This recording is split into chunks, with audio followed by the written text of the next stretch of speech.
Hey everyone, welcome to The Win with Heather Havenwood. I'm very excited to have you here. My name is Heather Havenwood. I'm a marketing coach. And today we have someone really special today. So Garrett, while you can, go ahead and do your thing. And I'm going to introduce this guy to you, which I think is really cool. We've not known each other since 2009, which is a very long time in the world of business, I think, today. And our paths crossed again recently when Don went to a chiropractic event and he was speaking on wealth and focusing on how entrepreneurs really can create more wealth with the money that they're making and profitability. And that is what I am excited about today. And more importantly, I interviewed Chris Mercer. You probably saw that already on The Win. And Chris Mercer, of course, brought up Garrett in the middle of the interview. So our paths have crossed many times. And I guess that was an omen to say, okay, fine, I will interview Garrett. And I now have his book out. I have his book and I'm going to be reading it. So without further ado, I'm going to go ahead and be doing a little intro here on who we're going to be talking to. And we're on Facebook Live today. So right now, Facebook is out there gathering you. You're going to be listening to us also on iTunes, Stitcher, Google Play, iHeartRadio, and many more other places. So here we go. I'm going to introduce you to Garrett Gunderson. Garrett is the chief wealth architect at Wealth Factory and author of the New York Times bestseller, Killing Scared Crows. Is that right? Killing Sacred Cows. Did I say crows? I totally did. I totally That's screwed hilarious because I was on a radio show once and they said killing scared crows. And I thought that just sounded cruel and very mean instead of killing sacred cows, you know? It does. I'm super sorry. So let me say that again. So Garrett is chief wealth architect at Wealthy Factory and author of the New York Times bestseller, Killing Sacred Cows. Wealth Factory helps entrepreneurs optimize cash flow, streamline their finances, and keep more of their hard-earned money so they can make more powerful investments in their best wealth creator, which is their business, which I totally agree. Garrett has appeared multiple times on ABC News Now, Your World with Neil Cavetto on Fox, which I love Fox, huge fan, CNBC Squad on the Street, and more. And his first firm made the Inc. 500. Read more at wealthyfactory.com. Okay, Garrett, thanks for being here. Hey, thanks for having me on. It's, it was funny before we started talking about how long ago it was that we actually met and where it was, because I thought it was a Glazer Kennedy event, but then it was actually before that at an event in LA, and we're still trying to kind of figure that out. It was some room in a hotel room with a bunch of people presenting. That's all I remember. One of those conferences along the way, yeah. Right. So good to see you again. And this is not Fox News. It's not yet, okay? But, who knows? So that means I can swear if I want to? Is that what you're saying? You can swear whatever. Robert Murdoch is not going to come down on you whatsoever. There's no. I do get a little passionate around the topic of finance, which it needs some life bred into it. It gets a little boring and drab sometimes, but I promise that it won't be that way because I'm here to put money in people's pockets, not take it away from them like, unfortunately, a lot of finance is. Okay, so first of all, I completely agree with you because I just was watching Fox Business and CNBC, and they do add their little things to it. But if you really listen to a financial person, they're like literally the most boring person on the fucking planet, right? Like, and the talks are up today, and we find that I'm like, come on, really? So I love the fact that you're unique, you're different, you actually have energy, you're a great communicator. So thank God, I'm very excited about that. So thank you. Yeah, I think it's hilarious as you watch these things. By the way, when you say I was on CNBC, I actually got kicked off CNBC because apparently you're not allowed to say not to put money in the stock market because then they cut to the commercials. Like they have all this technical, boring crap, and then they cut to the commercials of people frolicking around in the ocean, skipping rocks, drinking beer, living this wonderful retirement life. But everything else is so just makes it feel impossible for the average business owner to figure out, because they want you to rely upon them. And so my job is to bring some entertainment and simplicity, but at the same time, it's a pretty serious topic. So bring real results along with that too, that it's not just, I don't mean to say it in a joking way. I just want people to have the courage to confront it, because business owners just figure if they just earn more money, that solves everything. And sometimes, like Biggie Smalls says, more money, more problems. I want to make sure that we fix the leaky bucket. Yeah. That's a really good point. I mean, I'm just for right now in my business, I'm recently, maybe that's why I'm watching CNBC all the time, because I feel like if I'm watching CNBC or something like that, I feel like I'm being a part of it. But at the end of the day, I'm not, because a lot of that has to do with I don't know where to start. And I think a lot of entrepreneurs get there like, okay, now I'm profiting. I got some profit. I feel like I'm saving now because I invested whatever they invested. They're building something now. They're building campaigns, but they look at what's happening in the market and there's like this fear, for me anyway, of like, that's not my, my boyfriend's a chiropractor. I'm an internet marketer. I don't know where to go. And I've been burned before. I've totally been burned. I used to have a big 401k. Like, is it there anymore? No, it's gone. Right. So, and that was like when I was 25.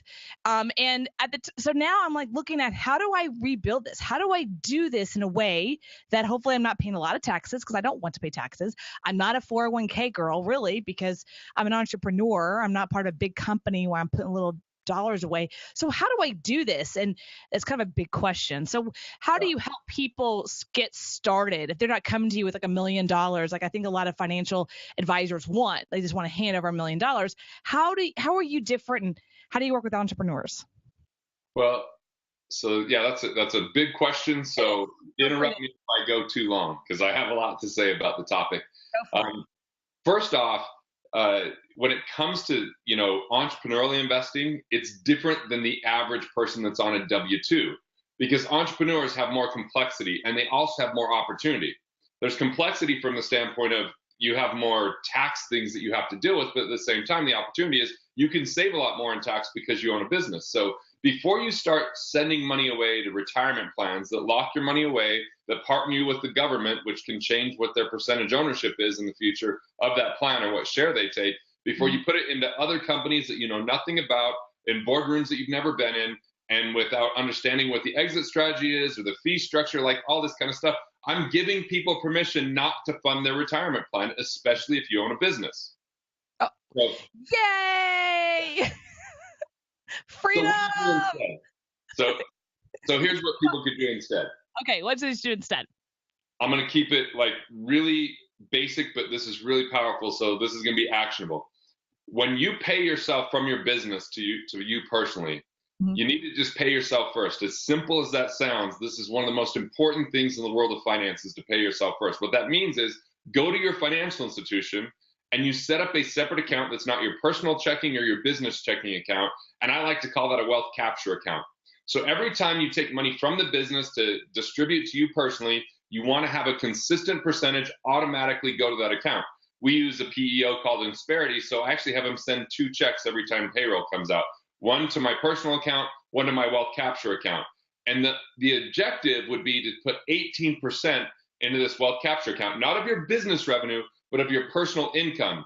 And the reason for 18% is we need 3% just to handle the potential increase in taxes sometime in the future. 3% because inflation confiscates our purchasing power over time. 3% because of something called planned obsolescence, which just basically means shit breaks down, you have to replace it. So you're going to need money for that. I mean, hell, we have a Viking dishwasher when we bought our new house. That thing sucks. I think there's actually real Vikings in there licking the plates and making them dirty and like peeing on them or something. So we had to go replace that. That's why there's 3%. And then there's 3% for propensity to consume, which means a luxury once enjoyed becomes a necessity. Heather, I don't know if you agree with that, but all I know is I grew up in motels and I don't stay in motels anymore, right? I like to stay in, we're heading to Denver to stay in a Four Seasons tomorrow. I would much prefer that over a Motel 6, and I'm not going back. So that's propensity to consume. And the last 2-3% pieces to get to the 18% is technological change, because hell, even homeless people have cell phones these days. So you want to have, you've got to have that cash. And the last 3% I think is what people will like the most. When you go set up this account, you can actually set up another account, and I label it my Living Wealthy account. So 18% goes off the top into this account, but then I take 1/6 of it and I put it in a Living Wealthy account. And these are the rules: guilt-free spending. So 1/6 of what I'm paying myself first for goes to take care of my greatest asset, which is me, to make sure I'm enjoying life along the way, not waiting for some stupid notion called retirement, but instead celebrating wins, spending money how I want to spend it. If that's buying clothes, if that's wine, if it's upgrading on a flight, or whatever it is for you, you now have permission to go and spend it. Because if people so-called diet, I see your site, you're like ready to pop someone's head off with those biceps. I mean, if someone constantly just deprives themselves 100% of the time, they eventually probably rubber band and go to a point where they just binge or something. So I feel the same way about finances. You got to reward yourself along the way. So this is simple to start with, and we'll build from here. But if people will start with automatic savings, once that money starts to build in that account, they can deliberately and intentionally invest rather than just throw it to the wind and hope a 401k gets them there, which is going to sorely disappoint them. Okay, great. So I love this. I'm going to take it one step back, right? So you said something really interesting beforehand, which we have a lot of people that I know, solo entrepreneurs, okay, who don't have, I think you said you had a payroll. So I want to take you back to that level. If you have let's say an LLC, a solo entrepreneur, maybe you don't have a ton of employees, maybe you have freelancers, right? Yeah, contractors yeah. Yeah. So how would you do that? So the flow, like, give me the flow from that point, and how would you pay yourself from there? Yeah, so this is a mistake a lot of business owners make, is that they don't pay themselves because their business has an insatiable appetite. It's always looking for more money. There's always ways to improve our business. But if you're not rewarding yourself and you're not taking care of yourself, then you can burn out or you can be at high risk. Like, I think a lot of business owners do what I call redlining, where they're constantly shoveling money back in to try to grow this thing instead of saying, I'm going to take a certain percentage and just make sure that I'm taking care of my basic living situation rather than writing everything off in the business. So, you pay your contractors and everything out of your LLC, but you want to take at least a minimal salary that comes out of that LLC. That's part of what you should do. I mean, and just say, what would it take to replace you for, the cheapest way to replace you if you had to hire someone? Pay yourself at least that amount, and then you can always take distributions above that. And it's when that money gets transferred in your personal account. I think that people abuse their business and write everything off, spend everything from their business. But you know what? You could pierce your corporate veil, because if you ever get audited or, if anyone ever sues you, they might be like, why are you spending everything out of your business? So you could even just have one card that you charge everything for the business, and a personal card just to kind of keep it simple, elegant in that way. But look, I think you want to get yourself set up on payroll so that you're making sure to pay yourself. And guess what? If that paycheck ever can't be made because of cash flow issues, rather than hurting yourself, because this is another huge mistake business owners make. Instead of paying themselves, they'll not pay themselves and still pay everyone else. They won't fire anyone. They won't reduce anything else. So they become the cheapest labor, and that's not what you want to do, because it creates really bad habits for you inside of your business because of your love for it. You're willing to do whatever it takes, but everyone else starts to rely too heavily on you. So I make sure to pay myself for anything I would pay anyone else for in my business. And that's what I do distributions with. Like, if I were to do a sales call or if I were to speak at an event, I want to get paid for those things, because otherwise it'll go into a black hole of business and never end up in my personal life. Okay, got it. So this makes sense to me. So you have an LLC, money's coming from your business. You do pay your vendors, but then you also, with that, you do, you call it a payroll to your personal account. But then from your personal account, you could be writing that check. Yeah. You personally writing the check to yourself and depositing that check. You're just switching accounts. Switching accounts. Okay, great. And then you have that personal account. And then from that, you take another 18% to another account. Correct. And right? the 18%, people might be going like, man, I hate this guy. How am I going to come up with 18%? Do I got to now, live off rice and beans and blah, blah, blah. No, here's the deal. You get more efficient with your money. 93% of business owners overpay on their tax. If we can get that money back, that becomes part of that 18%. Almost everyone hasn't optimized their cash flow. If they have loans, they're paying too high of an interest rate because they don't have the right credit score or cash flow reporting. Or they have hidden fees or commissions within their investments, or they have money trapped inside of a 401k, or they have duplicate coverages or costs with their insurances. So what I want to do is, rather than ask you to scrimp and sacrifice or work harder, I just want to find, with some financial insight, ways to put that money back into your life. So it doesn't mean that you have to wait till and sacrifice. I hate that word sacrifice in business. I think business owners get addicted to sacrifice and never really enjoy the fruits of their labor over time. So would you consider yourself a financial advisor, or are you more of something else? I don't even know what that would be. What do you consider yourself? We're probably more on the consulting side than the advising side. Like, advisor just tells you what to do.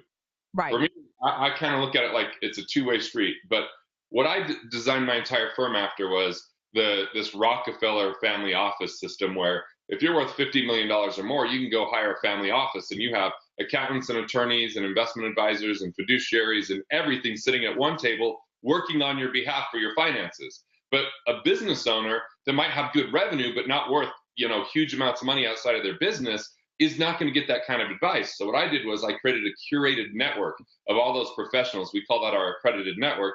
And then I have a group of coaches. Some are called financial architects, some are called wealth engineers, some are business scale strategists, or some are results facilitators that ultimately help design the plan. And then we bring in the actual professionals that can analyze it and implement it. So it's not just coaching, it's around results and implementation. So it's pretty comprehensive. And we actually don't manage money. We don't tell people, hey, go put your money in a 401k. Our job is to find money and have it put it back into their business, or put it somewhere where it's safeguarded that they can use and capitalize when the right opportunities come. Because rookie investors always stay invested. Professional investors stay in cash and then they pounce on opportunity. And unfortunately, the world of financial advising has been keeping people invested regardless of the outcomes. That's very true, actually. That's very true. Okay, so people come to you more of a consultant. So they pay you because we all know how financial advisors are paid, right? We get it. Commissions or fees on your money, typically, right. Yeah. How are you guys paid? If I say I want to work with you, that sounds cool. That sounds expensive because I'm not a Rockefeller, right? So walk us through that process. Because by the way, I want you to post your book up because I'm reading this book right now. Feel free to put it up there. Yes, what would the Rockefellers do? By the way, I did do a picture. Did you see the picture I posted on Facebook that was like, I'm reading this book, and it was flipped? Yeah. Yeah. Everyone gave me shit for that, but I'm like, you just got all that commercial space. Even though it was flipped, you could figure it out, right? So I didn't know how to do it. That's me being blonde, but that's okay. I gave you total commercial for it, and everyone was like, typing on Facebook, you have it returned, you have it reversed. Like, okay, got it. Thank you. I have it reversed, but y'all can figure it out. All right. Anyways, so how do you guys get paid? Because I'm not a Rockefeller, love to be, but I'm not. So how can I work with you guys? How does that work? And out of that. So Wealth Factory, we're not fee-based, we're not commission-based. We call it a results-based tuition. Okay. Guaranteed backed by results. So people write us a check. Now we have everything from a weekly publication to video series that people can buy and they can consume that, or they can come to our workshops, or they can work with us one-on-one. But we only work with 125 people one-on-one per year, just because it's a pretty robust network. And we tried to scale it in 2010, and candidly, we got our ass kicked. We didn't do a great job with some of the clients, and it was a little bit too much. So we've really maintained that. But for 4 years, I've been building a hybrid model because I've been just turning people away. Like, hey, buy our stuff online. And the problem is not everybody watches it. Not everybody doesn't have an easy time implementing it. So really just a few months ago, we launched this thing that's called the Wealth Architecture Program, where people can actually hire us. They can meet with coaches for 10 minutes a week. And then we do group sessions, and then anyone in the network, they can meet with people my network's been training for the 4 years. So they don't meet with the senior accountant. They meet with the people that person trained, so they can still get the results. They can still get the implementation, and we don't harm the level of quality and attention for our top program. So we have everything from $1,000, $3,000, $597 a month, or $10,000 down and $2,000 a month, just to kind of give a wide variety. And we're just really selective that we only want to take people in that $10,000 down, $2,000 a month, that we know we can way outperform that. And our entire intention is to get them to financial independence, where they have enough income coming in, recurring, whether they show up to their office or not the next day, to cover their expenses. Because once they get there, every dollar they earn above that can go to building more cash flow and building more wealth, and isn't consumed by lifestyle. And it's where they can really get 10 times growth at that point. Okay, so first of all, I love the fact that you what I call variety from down to 300 all the way up to 10,000 down and 2,000 a month. That's you're opened it up to a ton of different entrepreneurs on different levels, which is great. How do you help? We kicked our ass getting there, by the way. That was an expensive build out to do, but I'm glad we did it. Was it an expensive lesson, or is it more expensive? Well, it was expensive from a standpoint of we had to build things before we knew how to promote them. Not that we had to, but that's just what happened. We had to acquire a big team and increase our payroll substantially. I mean, to scale, it just takes, it took a completely different set of rules.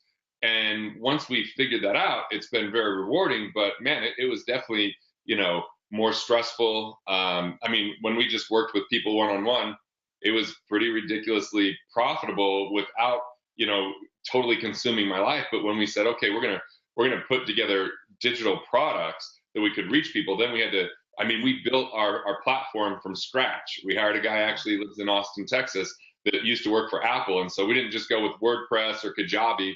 I guess we just have a really high aesthetic value and just functional value. So we built it from scratch. We, had to really think about the writing behind it. We became a contributor for Forbes. So it took a lot more hiring in a very intentional way, and also buying an existing company that had some of those capabilities, which was just a lot of money. So I'm just being really transparent because I know we have all these business owners on there, and it may sound like, man, how did you accomplish that? Well, it took like a decade and it was hard as hell.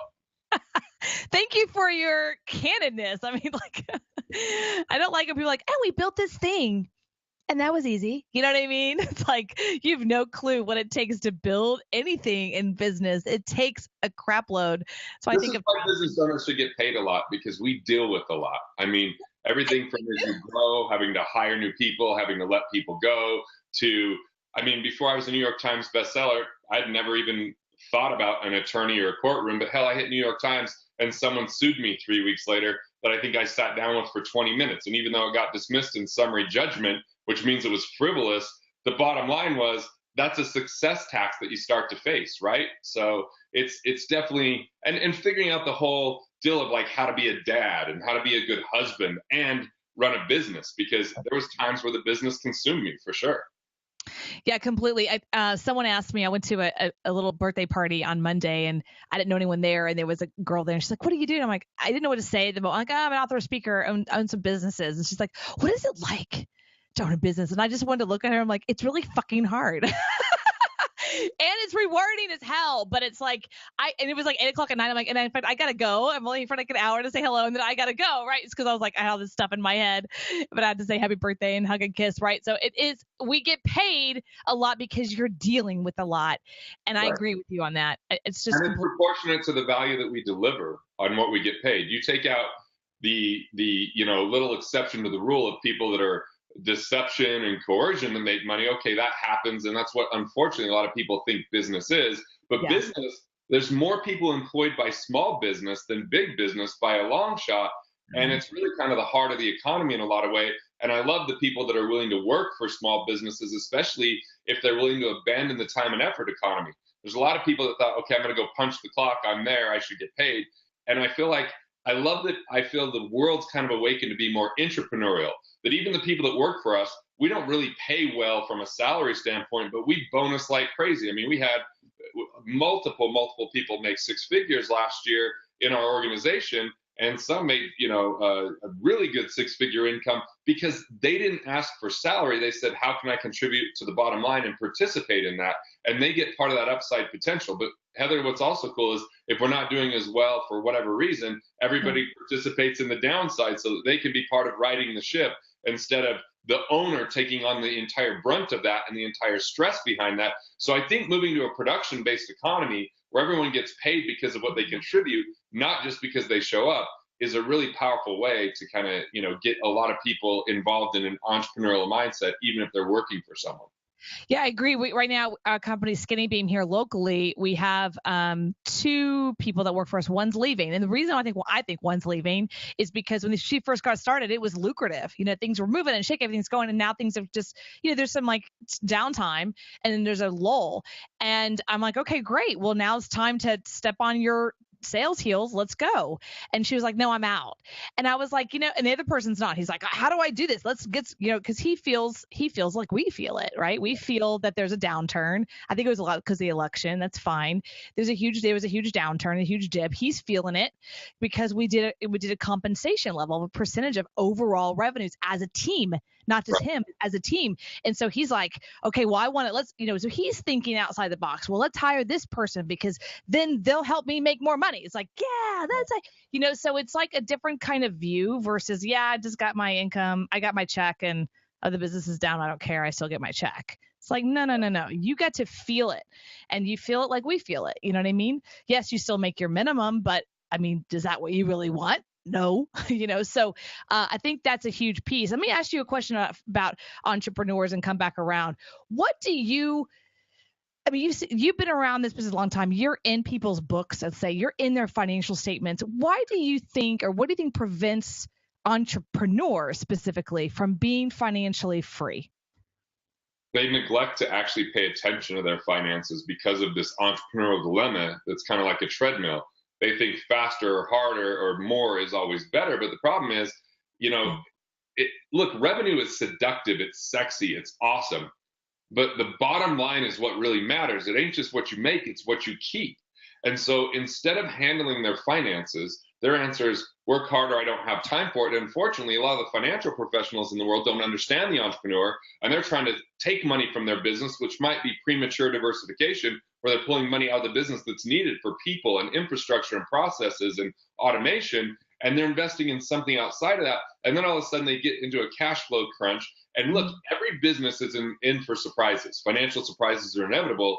It's just that most of the businesses are not prepared because, number one, they haven't had enough liquidity. And financial professionals underemphasize liquidity. And you've got to have a lot of access to cash because when the right opportunity comes, cash is absolutely king. And when there's a downturn, either because you have a health issue, a family issue, or anything that you're going to go pay attention to, having that money around can be peace of mind, but it can also help pull you through. And a lot of times people just don't address that because they feel like the money's stagnant or it's sitting around. Yes, I get that. But there's also this relationship that, yeah, there's internal return, which is what we make on our money, but there's external return, which happens because we have that money. And cash can have a high external return. Let me give some examples. If I have enough cash in the bank, I can drop short-term disability insurance. I can raise the deductibles on my car and homeowners insurance and save money on that. And, I don't have to even have certain insurances at all, or I can change the elimination period when something kicks in insurance because I have liquidity. People without liquidity might be paying more on insurance for those things because the most expensive insurance dollar a business owner has is the first dollar they insure. The least expensive is the higher end, the more catastrophic dollar, but that's all we really need to protect against is the catastrophic, not the inconsequential. So we have to understand there's a bigger relationship. And if you go learn from most financial retirement planners, unfortunately, they put business owners in harm's way. And this is why.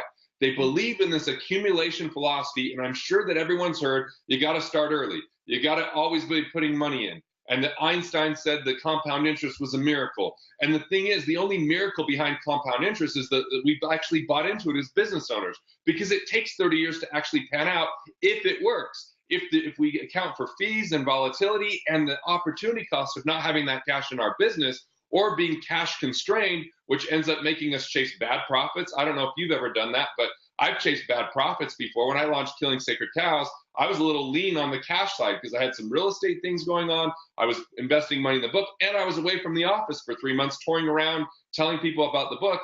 And guess what? I took on clients I shouldn't have taken on. I took on the CPA as a client that I knew was going to be a pain in my ass, but I did it because I needed the cash flow. That's a huge cost to the business because, number one, it hurts my confidence if people don't appreciate what I'm doing. They're constantly fighting with me. They're not, they're a struggle every time I get on the phone with them. It starts to drain energy. So, I mean, there's a big picture to that, but I think that that's a lot of the aspects that people need to take into consideration, and why they don't address their finances is because they don't go find the right professionals. They don't want to face the actual truth of what's happening. So they bury their head in the sand and just work hard. Well, I'm one of them, right? So I'm totally one of them. I mean, I'll be honest, right? So and I'm just sharing the truth. My financial stories, when I was 17, I got my first 401k, being a good girl. And even though I was waiting tables and doing different kinds of different jobs throughout the years, I always put away my little 401k. And then I worked for big corporate America, and I was single. So I put the, most you could, right? The highest amount you could into the 401k. And hey, when I left there, they're like, I had these what I call financial advisor vultures. They're like, you have 35,000, you can roll over now. And I was like, to what? Give me the cash, So I think I took the cash out. I'm not sure what I did. And then I got into real estate investing. And that's where you and I met, right? I'm pretty sure our paths crossed there. So real estate investing back from 2001, 2007 did very well. And then boom, 2007, 2008 happened, right? Yeah. Lost it all faster than we thought, right? I thought the market was inflated. I didn't think that they were going to pull lending lines overnight from Countrywide and IndyMac. That was a quick torrential downfall, right? People have no idea. It was literally overnight. And that sounds like overnight should be a year. No, it was literally I was overnight. speaking at a mortgage event. I was speaking at a mortgage event that while I was at the event, and I remember I introduced a couple of people I really respect, like Dan Sullivan and Roberto Monaco, because they were speaking it as well. There were people that thought their loans had funded for their clients that had the 3-day rescission period that got rescinded because the lines got pulled and two major companies that were massive, what people thought were too big to fail, went bankrupt, and the FDIC was worried about whether they could handle some of the deposit issues that were coming out because of the trickle that happened with the banks. It was insane. So, I mean, that's why it's so important to have liquidity. That's why it's so important not to redline your business. That's why it's so important to pay yourself first, because we have this optimistic outlook sometimes if we have a spectacular month that that's going to happen forever. But let's face it, there's just things that could derail our attention.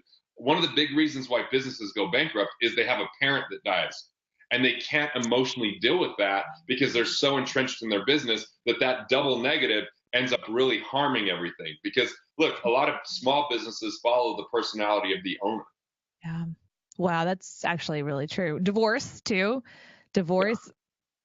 I get emotional. I know for myself in 2007, so I went through I've publicly talked about this, bankruptcy, foreclosure. Like I was wiped out. Like it got to a point where I didn't even have enough money to put into a bank, right? I was like, I got like $100. Like, what's the point? So, I really got down to nothing. Okay. And that was scary. Not only scary emotionally on multiple levels. Okay. So I'm going to go into that. But I do remember back when I was in 2021, right? It was 2021. I started working for a financial advisor, American Express Financial Advisors. Okay.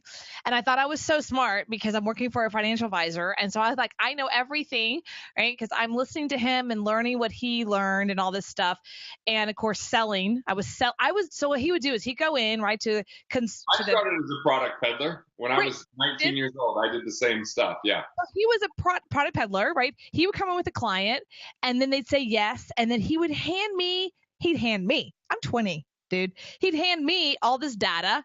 And then I would like, boom, print out their financial plan. 40-some pages that mean nothing to the client, right? Yeah, and these guys were like 60 or 50. I remember this one particular couple, they're probably in their 50s, right? And they're looking at and the financial advisor never even looked at the document until they sat down with the client going, "Let's see what it says." And it's like, "Well, this is what you should do." I'm like, do you even know them? Like, it really bothered me. And of course, they wanted to hire me to become a financial advisor. And I'm like, I'm out of here. So then my financial happened. But I mean, now as an entrepreneur, I think for me, and this is me totally being transparent, I'm a little nervous, right? I'm a little nervous to like. Still some burn there, right? There's still some emotion that's left over. Of course. Yeah. And I think other people too. I'm not the only one. And I know I'm not alone here, especially if you had a business in 2007 and 8 and you're in real estate or mortgage or any of that. Like there's a little shakiness to that. Right. And I hear this other thing, which you just said, you're too late. You're 40. You haven't done it since you were 20. You're too late.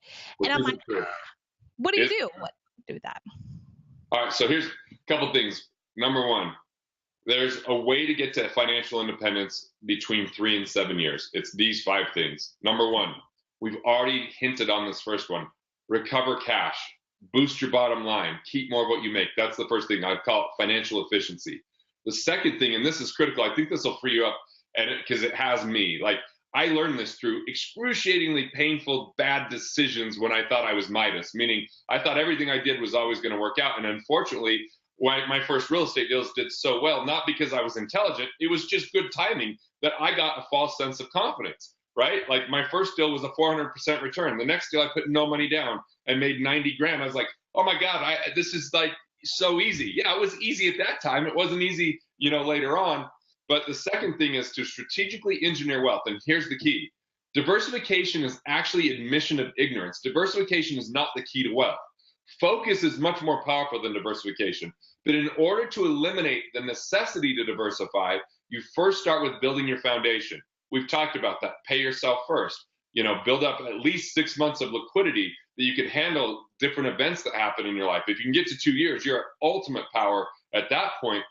And then once you have your foundation, you build safety measures, the right corporate structure, the right risk transfer structures like asset protection or estate planning, all those kind of things, including maybe an umbrella policy or business owner policy to transfer risk from a liability standpoint. Then you move into growth. But when you move into growth, here's the key.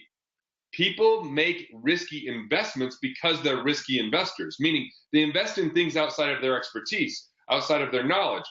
They don't treat it like a business. And then they dabble in it and they get their asses kicked. The important thing is to invest in alignment with your investor DNA, which is your core values, your core competencies, your core drivers. And then you narrow down your focus and you do what Andrew Carnegie said. You put all your eggs in one basket and watch it like a hawk. You insure it well. You make sure that you have ways to mitigate and manage risk.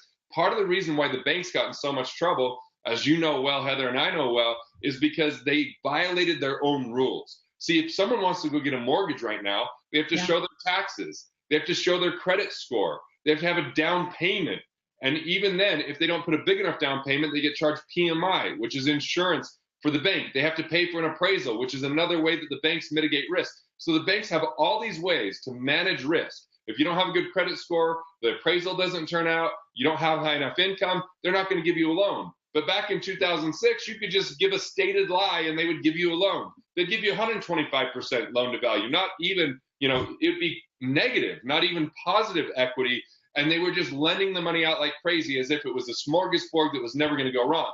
They stopped strategically engineering wealth. They stopped mitigating and managing risk. So you begin with your foundation, then you go to your safety before you jump into investing, which is different than what everyone's been taught. We've been taught invest early, invest often, always invest, because that's the key is if you start early, you could put less money away and end up with more. But people don't, because they lose money with bad investment decisions, with huge fees, with frustration because they didn't have enough liquidity and they had to cash out at inopportune times to handle other things, because typically when people need cash is when the market's tanking, and yet that's what everyone's being taught. So the third piece is that you never invest for accumulation, you invest to create cash flow. So cash flow investing is the third piece. The fourth piece is what you're teaching. They've got to scale business revenue. If you have a business, you have a 90% higher chance to get to $5 million in net worth or more. It is a huge key distinction. And then the fifth piece is to make it count, which is you take care of yourself and treat yourself as the greatest asset. You make sure that you manage your energy, you protect your confidence, and you do everything you can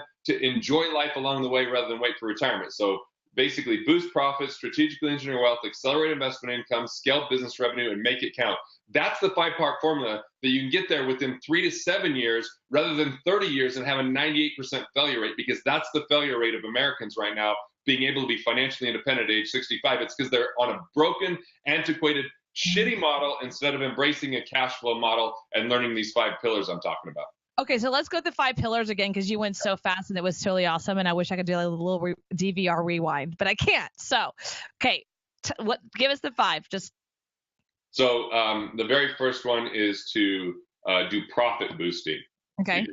Recover cash flow or keep more of what you make. There's many ways to talk about it, but be efficient financially. Okay, 2. Strategically engineer wealth, which means get your foundation handled, then add your safety measures, and then focus on the growth as a third piece.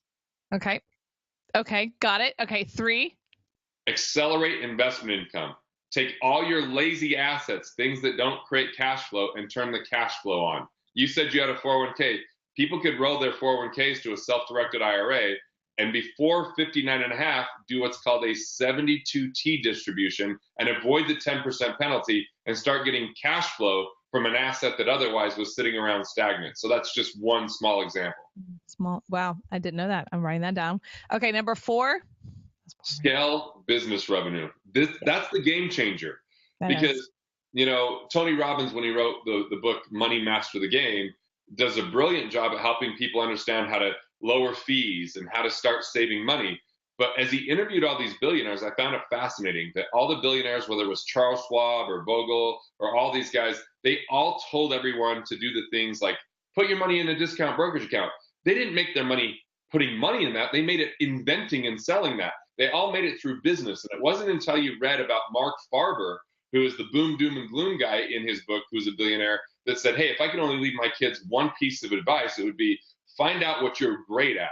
he called it an insider's advantage. And he said, and build a business around that, because that's the real way to making wealth.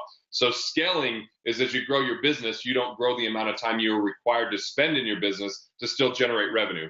And that's the fourth one, scale business revenue. And then the fifth one is the make it count. Enjoy life. Take care of yourself. Yeah. Enjoy life. Take care of yourself. That's for Don. Don, my fiance. Okay. He doesn't take care of himself. He needs to relax. So anyway, thank you for this. Is a lot.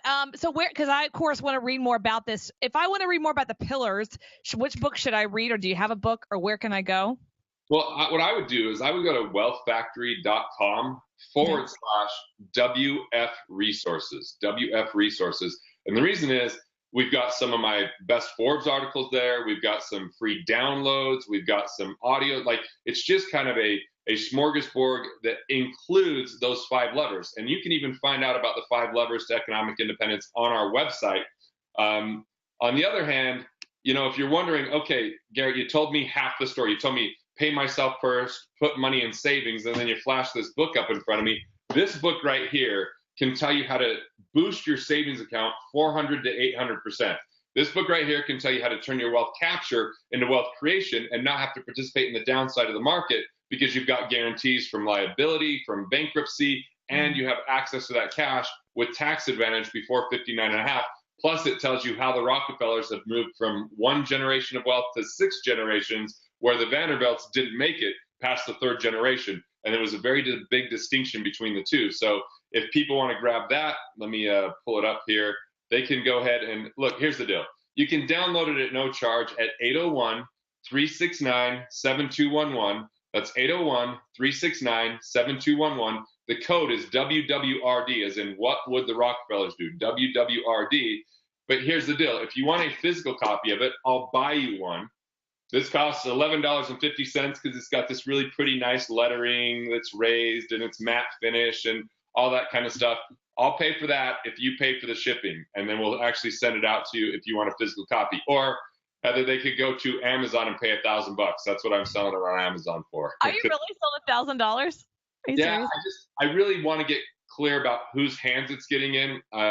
And if financial advisors want to buy it in bulk, I want to make sure that we vetted those advisors, that they're doing the right things, because this book right here actually has a commission-based strategy in it. But if it's designed properly, it's going to reduce the commission substantially rather than have it be such a high commission product. And so I just want to know who's actually using this, and are they using it for good, or are they bastardizing it and potentially harming people? So 801-369-7211, text WWRD and follow the prompts from there.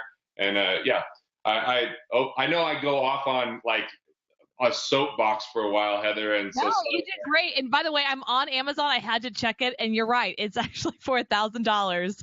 And I'm probably going to talk to you in the green room about that strategy right there. So that's pretty cool. And you have a T-shirt, though. You have a T-shirt of what would Rockefellers do for $25. Is that you too, or is that somebody else? Someone probably went and created that, and they're just, robbing our traffic to sell. They are. They're robbing your traffic. You can do a "What Would Rockefeller Do" T-shirt. Whoops, not your company, so don't buy that. Hey, man, if it makes people feel good, they could buy it. I'm cool with it. You're cool with it. Okay, great. It's actually kind of a cool T-shirt. What would the Rockefellers do? Yeah, y'all should be able to. You should reach out to those guys and see if you can add your logo to it at the bottom or something. Nice. But they're helping you out. This is really great. I mean, I could talk to you about it all day. You guys go check him out at wealthfactory.com, as well as the take up on his offer, or you can go to Amazon and buy it for $1,000. No kidding. I just checked it. I'm cool either way. I did an interview with Paul Culligan a couple of weeks ago, and he put his book out first, and before pre-launch, you can do that on Amazon, and he put it for $200, and it was, to put it out there, it was more for him, like a date, like I got to have it by this date. It was more of a way for him to use it as a get off his butt and do the book. But he had people buying it at $200. So then he kept raising it. I don't really want you to buy it at $200. And then finally he's like, oh, screw it. Y'all can buy it at $200. So it's a good strategy. You know what I mean? It's creates that automatic. So guys, thank you so much. This is Heather Havenwood with The Win. You can check us out on Stitcher, iHeartRadio, Google Play, and everywhere else as well. Here's on Facebook, heatherhavenwood.com/ heatherhavenwood.com/Facebook is where you can find my Facebook page. Thank you, everyone, for listening. And this is Heather Havenwood.